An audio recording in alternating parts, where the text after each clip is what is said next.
మనం చేసేది ఏదైనా కరెక్ట్గా పర్ఫెక్ట్గా చేయము.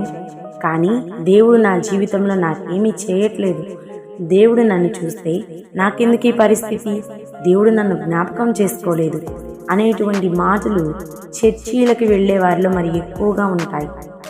అయితే ఈ ప్రార్థనలు అని వెళ్ళేవారే ఈ మాటలు మాట్లాడతారు.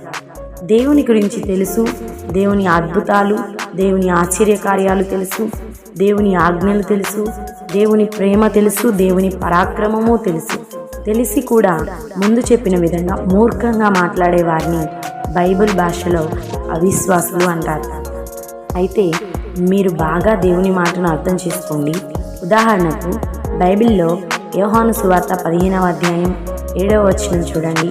నా యందు మీరును మీ యందు నా మాటలను నిలిచి ఉండిన ఎడల మీకేది ఇష్టమో అడుగుడి, అది మీకు అనుగ్రహింపబడును. ఈ వాక్యాన్ని మీరు లోతుగా పరిశీలించండి. నా యందు మీరును మీ యందు నా మాటలను నిలిచి ఉండిన ఎడల మీకు ఏది ఇష్టమో అడుగుడి అన్నాడు కదా.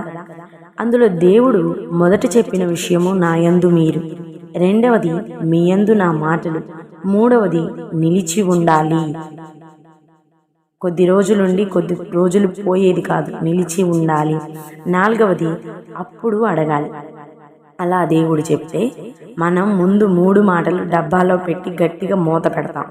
4వ మాట మాత్రం పట్టుకొని దేవుడు మనకి ఏది ఇష్టమో అడగమన్నాడు.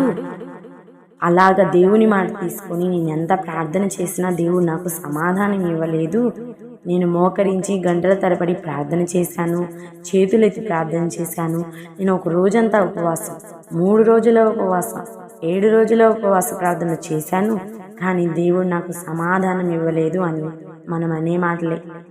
దేవుడు నువ్వు చేసే ప్రార్థనకి సమాధానం ఎందుకు ఇవ్వలేదు? ఇంకా నువ్వు సరి చేసుకోవాల్సినవి చాలా ఉన్నాయి.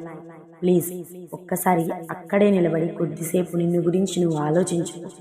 దేవుణ్ణి ఎప్పుడో అవసరానికి నువ్వు జ్ఞాపకం చేసుకోవడం కాదు, దేవుడు నిన్ను జ్ఞాపకం చేసుకోవాలి. ఒక్కసారి దేవుని మాటను వినండి. ఆత్మ చెప్పుతున్న సంగతులు చెవిగలవాడు మాత్రమే వింటాడు. తర్వాత ఒక్కసారి ఆలోచించు, దేవుని దృష్టిలో నేను ఉన్నానా లేదా?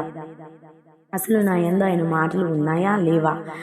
అవి నిలిచి ఉన్నాయా లేదా అనేది ముందు పరిశీలించండి, తర్వాత అడగండి. దేవుడు తప్పక చేస్తాడు. మీరు బాగా గుర్తుపెట్టుకోండి, దేవుడు ఒక కార్యాన్ని లేదా ఒక వాగ్దానాన్ని చేస్తానని చెప్పినప్పుడు దానికంటే ముందు మనం పాటించవలసిన కొన్ని కమాండ్మెంట్స్ అంటే ఆజ్ఞలు ముందుగానే చెప్తాడు. వాటిని మనం గమనించుకొని ఆ ఆజ్ఞలు పర్ఫెక్ట్గా పాటిస్తూ వాగ్దానం కొరకు అడుగుతూ ఎదురు చూడాలి. అప్పుడు దేవుడు నీ జీవితంలో ఆ వాగ్దానాన్ని ఖచ్చితంగా నెరవేరుస్తాడు. ప్లీజ్ ఈ విషయాన్ని అనేక మందికి షేర్ చేయండి, వారిని కూడా ఆలోచింప చేయండి. God bless you all.